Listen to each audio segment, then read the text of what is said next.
বাচ্চারা, আজকে আমি যে কবিতাটা শোনাবো সেটা লিখেছে সুকুমার রায়। কবিতার নাম শব্দকল্পদ্রূপ। তোমরা শোনো, আশা করি তোমাদের ভালো লাগবে। তবে চলো কবিতাটা শুরু করি। ঠাস ঠাস দ্রুমদ্রাম শুনে লাগে খটকা, ফুল ফোটে তাই বল আমি ভাবি পটকা। সাঁই সাঁই পন পন ভয়ে কান বন্ধ, ওই বুঝি ছুটে যায় সে ফুলের গন্ধ। হুড়মুড় ধূপধাপ ও কি শুনি ভাইরে, দেখছো না হিম পড়ে যেও না কো বাইরে। চুপচাপ ওই শোন ঝুপঝাপ ঝপাস, চাঁদ বুঝি ডুবে গেল গপ গপ গবাস। ঘ্যাঁচ ঘ্যাঁচ ঘ্যাঁস ঘ্যাঁস কত কাটে ওই রে, দূরদার চুরমার ঘুম ভাঙে কই রে।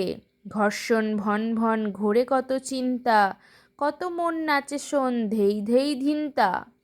ঢুং ঢাং ঢং ঢং কত বাজে, কত ব্যথা বাজে রে, ফট ফট বুক ফাটে তাই মাঝে মাঝে রে। হই হই মার মার বাপ বাপ চিৎকার, মালকোচা মারে বুঝি সরে পড় এইবার। কবিতাটা ভালো লাগলে চ্যানেলটিকে সাবস্ক্রাইব করে দিও আর কমেন্ট করে জানিও কেমন লেগেছে। আর ভিডিওটা শেষ পর্যন্ত দেখার জন্য তোমাদেরকে অসংখ্য ধন্যবাদ।